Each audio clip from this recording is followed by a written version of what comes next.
চরম তাপপ্রবাহে জেলায় লাল সতর্কতা জারি রয়েছে, কিন্তু তাতে কি? সূর্যের চোখ রাঙানিকে উপেক্ষা করে তপ্ত রোদে পায়ে হেঁটে বিষ্ণুপুর সাংগঠনিক জেলা তৃণমূল কংগ্রেসের সভাপতি বিক্রমজিৎ চ্যাটার্জিকে সঙ্গে নিয়ে কোতুলপুরে ভোট প্রচার করলেন বিষ্ণুপুর লোকসভা কেন্দ্রের তৃণমূল কংগ্রেস প্রার্থী সুজাতা মণ্ডল। শনিবার 27শে এপ্রিল সকাল একেবারে ভোরের দিকে যখন রোদ একদম গনগন করছে, সেই সময় কোতুলপুর তৃণমূল শিক্ষা সেলের পক্ষ থেকে একটি নির্বাচনী বৈঠক করেন সুজাতা মণ্ডল। তারপর তীব্র রোদে কর্মী সমর্থকদের সঙ্গে নিয়ে রাস্তায় হেঁটে ভোট প্রচার সারলেন তিনি। যদিও সুজাতার দাবি এটা কোনো ভোট প্রচার নয়, তিনি কোতুলপুরের ঘরের মেয়ে, তাই রাস্তা দিয়ে হাঁটার সময় পথ চলতি মানুষের উদ্দেশ্যে হাত নেড়ে জনসংযোগ করেছেন। এরপর কোতুলপুর অঞ্চল সভাপতি প্রধান এবং বুথ সভাপতিদের নিয়ে দিনভর নির্বাচনী বৈঠক করেন সুজাতা। আপনাদেরকে শোনাবো কি বলছেন সুজাতা মণ্ডল। অ্যাকচুয়ালি আমরা অভূতপূর্ব শিক্ষক সংগঠনের যে প্রাথমিক মাধ্যমিক শিক্ষক সংগঠনের সাথে আমাদের কর্মসূচিটি এবং সম্মেলনটি সারার পর আমাদের সকল কর্মী নেতৃত্ব টিচারদের বেশিরভাগেরই জল তেষ্টা পেয়েছিল। তার মধ্যে অনেকে ওখানেই জল খেয়ে বাড়ির উদ্দেশ্যে রওনা দিল, আর আমরা কিছুজন সেখানে আমার তৃণমূলের বিভিন্ন সংগঠনের আমাদের সদস্যরাও ছিলেন এবং কিছু কিছু টিচাররাও ছিলেন। আমরা কাছাকাছি একটি দোকানে আমরা গলা ভেজানোর জন্য টক দই আর সর্বোপরি একটু ওআরএস খাবার জন্য আমরা দাঁড়িয়েছিলাম। কেউ কেউ জল কিনে খেলো এবং সেইটার জন্য আমরা দোকানের উদ্দেশ্যে রওনা দিয়েছিলাম। আমরা সেই সময় কোনো প্রচার অভিযানের জন্য নয়। এবারে ধরুন আমি কোতুলপুরের ঘরের মেয়ে, এবার মানুষের সাথে হাত নেড়েছি, হাত মিলিয়েছি, আশীর্বাদ নিয়েছি।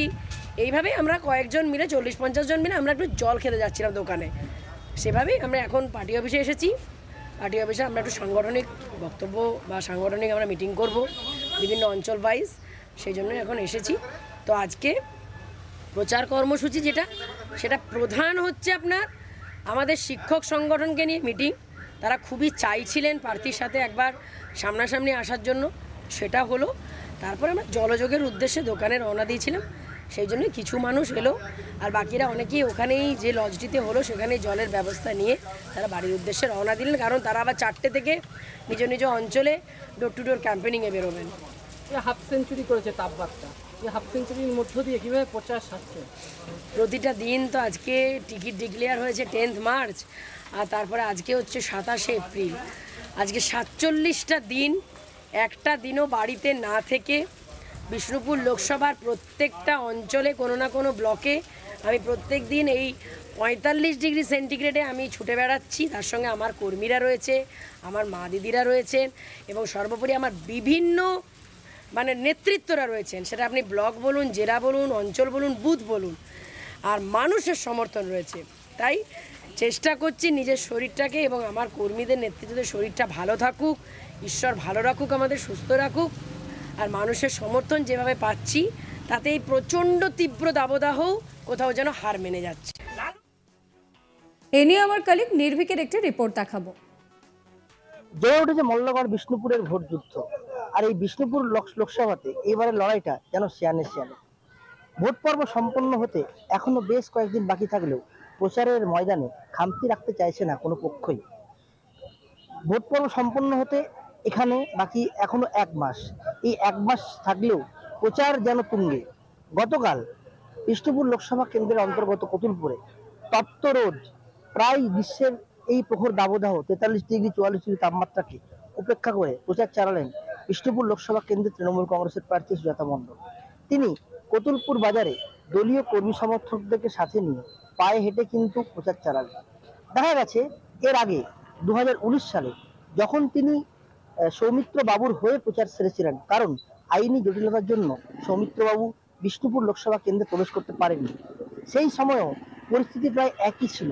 তপ্ত রোদকে উপেক্ষা করে কিন্তু তিনি সৌমিত্র বাবুর হয়ে প্রচার চালিয়েছিলেন বিজেপির হয়ে।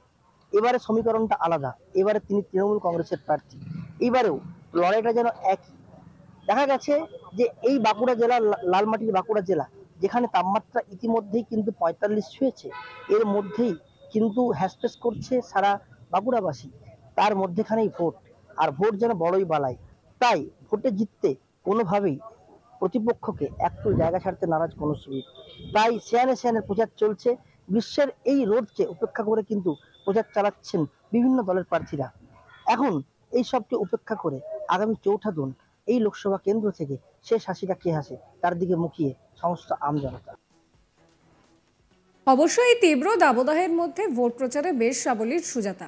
এর আগেও বেশ কয়েকদিন ধরেই তিনি নানাভাবে ভোট প্রচার করছেন। কখনো রাস্তায় আটকে পড়া অ্যাম্বুলেন্সকে যানজটের মধ্যে জায়গা করে দিয়েছেন, তো কখনো আবার মন্দিরে গিয়ে পুজো দিয়েছেন। জমে উঠেছে মল্লগড় বিষ্ণুপুরের ভোট যুদ্ধ। এবারে ভোট যুদ্ধের সমুখ সমরে প্রাক্তন স্বামী স্ত্রী।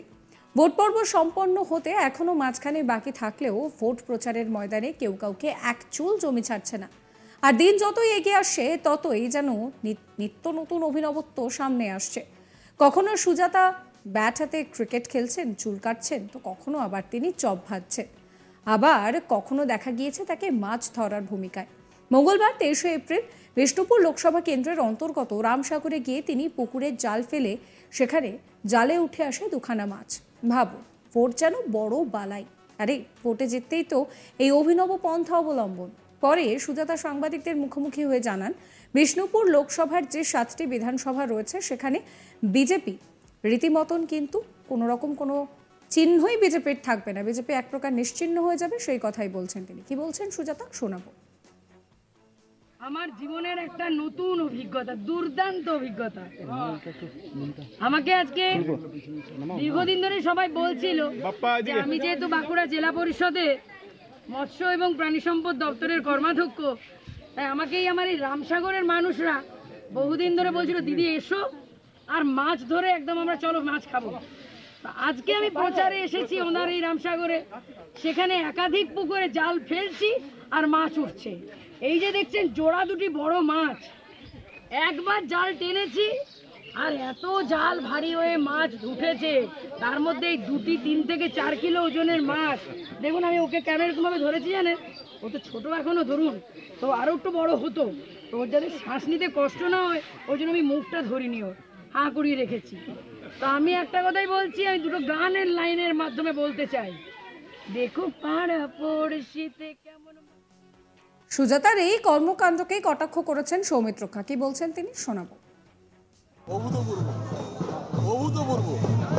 আমি যা বুঝলাম বেলতলার সব মানুষ বিজেপির সঙ্গে আছে। ওই দড়িটা টানলে কি মাছ ধরা হয়? পাগলের গোলাপের মতো বকছেন।